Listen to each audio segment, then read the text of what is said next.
የአማራ ብሔራዊ ንቅናቄ ከፍተኛ አመራር አቶ ጣይር መሐመድ ፋኖን አስመልክቶ የሰጡት አስተያየት ከፍተኛ መነጋገሪያ ሆኗል። አቶ ጣይር ፋኖን በአማራ ህዝብ ስም የሚነግድ ጽንፈኛ ኃይል ሲሉ በመጥራት አማራን ዋጋ እያስከፈለ የሚገኝ ቡድን ነው ሲሉ ገልጸው ምርጫውን ለማደናቀፍና ህዝቡን ለማስፈራራት ሲሰራ ቆይቷል ብለዋል። በተጨማሪም ፋኖ የአማራን ህዝብ ፍላጎት አይገልጽም፣ የአማራን ህዝብም አይወክልም ሲሉ ተናግረዋል። እንደ አቶ ጣይር ገለጻ ህዝቡ ያሳየው ተሳትፎ ፋኖ ለአማራ ህዝብ ውክልና እንደሌለው ያሳያል ያሉ ሲሆን የአማራ ህዝብም ጽንፈኛውን ኃይል እንደማይፈልገው በግልጽ የተመለከትንበት ነው ብለዋል። ሐሳባችሁን በኮሜንት አጋሩ። ፎሎ በማድረግ ቤተሰብ ሁኑ።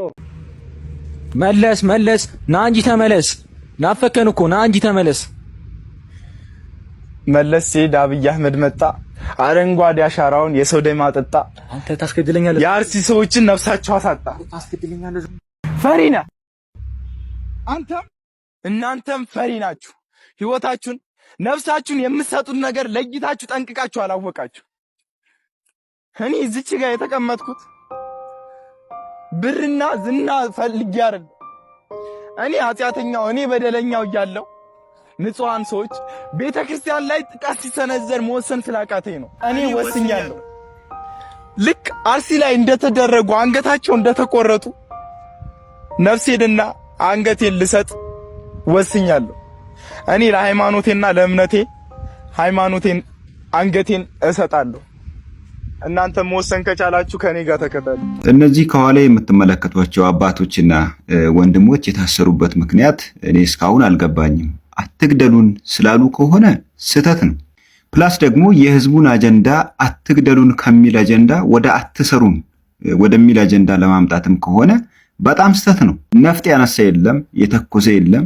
በሐሳብ ነው፣ መብታችን አስከብሩ ነው። ስለዚህ በዋናነት የፌደራል መንግስቱም ይሁን የክልል ባለስልጣናት የዛን አካባቢ አስተዳዳሪዎች ህግ ፊት እስኪያቀርቡ ድረስ ይህ ትግል የሚቆም አይደለም።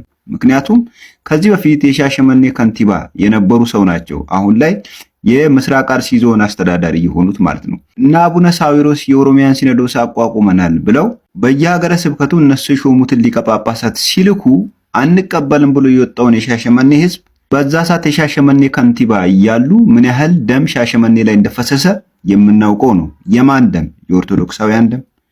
አሁንም ይሁ ባለስልጣን የምስራቅ አርሲ ዞን ዋና አስተዳዳሪ በሆነ ሰዓት እሱ በሚያስተዳድረው ዞን ውስጥ የኦርቶዶክሳውያን ደም ተለይቶ በከንቱ የሚፈስ ከሆነ ችግሩ ያለው እዚህ አስተዳዳሪ ላይ ስለሆነ ለፍርድ ቀርቦ ፍትህ እስኪሰፍን ድረስ ጆአችን የማይቀር ጉዳይ ነው።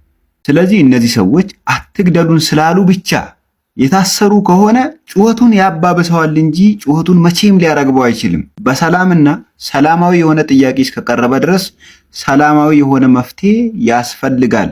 አካባቢው ላይ ፍትህ መስፈን አለበት። ስለዚህ አንድ ባለስልጣን በረገጠበት ሁሉ የኦርቶዶክሳውያን ደም የሚፈስ ከሆነ ይህ ባለስልጣን ጀርባው መጠናት አለበት። አንዳንዴ የጠፋብህን ነገር ከሰረቀው ሰው ጋር የምትፈልግ ከሆነ ያን ነገር መቼም ልታገኘው አትችልም። ስለዚህ አሁንም ፍትህ በከንቱ ለፈሰሰው የኦርቶዶክሳውያን ደምና ለተቃጠሉ አብያተ ክርስቲያናት ብለን መጮሃችን የማይቆምና የማይቀር ጉዳይ ነው፣ ፍትህ እስኪሰፍን ድረስ ማለት ነው። ንመስዋዕት ዝኾን ትውልዲ ወይ ወለዶ ኩፍኽር ነው 50 ዓመት ዲዩ 100 ዓመት ዲዩ 60 ዓመት ዲዩ ብዘይ ግድስ ሓደ ወለዶ ግን ነዚ ክዳሎ ክእል ኣሎ። ይኸውላችሁ አንድ ትውልድ ለመስዋዕትነት መዘጋጀት አለበት ነው እያለ ያለው። 50 ዓመት ሊሆን ይችላል፣ 100 ዓመት ሊሆን ይችላል። አንድ ትውልድ ግን ለመስዋዕትነት ለመሞት መዘጋጀት አለበት ነው እያለ ያለው። ይሄ ዓለም ይስማው፣ የኢትዮጵያ ሕዝብ ሙሉ ይስማው ምን አይነት መከራ እየተጋፈጠ እንዳለ የትግራይ ወጣት። ለምንድነው የምንሞተው? ለምንድነው የምንሰዋው? ይሄ መስዋዕትነት ምናምን የሚባለው የዳቦ ስም መሞት ነው። አንድ ትውልድ ማለቅ አለበት ማለት ምን ማለት ነው? ከዚህ በፊት ከደርግ ጋር እየተዋጋ አንድ ትውልድ አልቋል።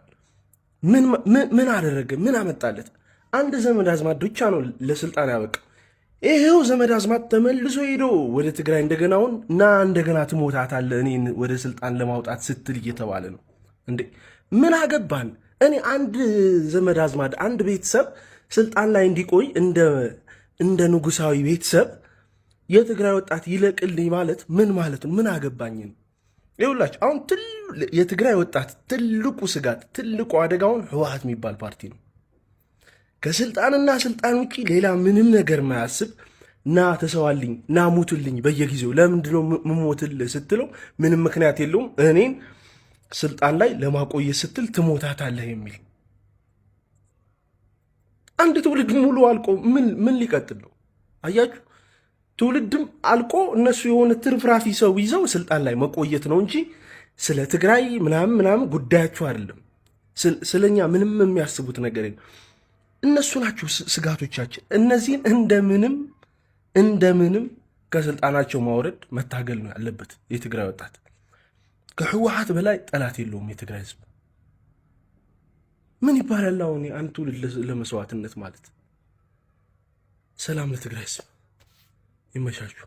አሁን ጊዜው ተቀይሯል፣ ዘመን ተቀይሯል። ብዙ ነገሮች ኢትዮጵያ ላይ ትላንትን እያሰክ በትላንት አይዲዮሎጂ በትላንት አቋምህ ከእንደገና በፖለቲካው መድረክ ላይ ጫወታለሁ ብለህ ማትችላቸው ብዙ ነገሮች ተፈጥረዋል። ቲፒኤልኤፍ ወይም ህወሓት እነ ደብረጽዮን ያንውን አይነት ቁማር እንጫወታለሁ ብለው ካሰቡ እውነት ለመናገር ፖለቲካውን ማያውቁትም ከነባራዊ ሁኔታም የተፋቱ ናቸው።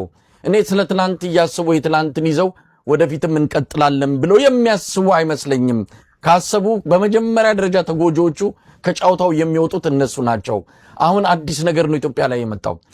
የማህበራዊ የሚዲያው አጠቃላይ ሁሉን ነገር በሚመለከትበት እያንዳንዷ ትንፋሽ እያንዳንዷ የልብ ትርታ በምትሰማበት በዚህ ወቅት ላይ እነ ደብረጽዮን የትላንቱን ቁማር እንጫወታለን፣ ምናልባት ከጠረጴዛችን ላይ ሹካችንን አታንሱ የሚል የራሳቸውን ጥቅም የራሳቸውን ቀጣይ ሁኔታ እስከ ጡረታቸው እስከ ሞታቸው ድረስ ሳይታሰሩ እየበሉ መቆየትም ከመፈለግ ከዛ ባለፈ አጀንዳ ይኖራቸዋል ብዬ አላምንም። አለበለዚያ እንዳልከው በነሱ በበፊት መስመር ላይ ወጥቶ እነሱን ለማንገስ የሚደረግ ትግል ካለ የመጀመሪያዎቹ ተቋሚና ትግሉን እንደ አዲስ የምንጀምረው እኛ እንሆናለን።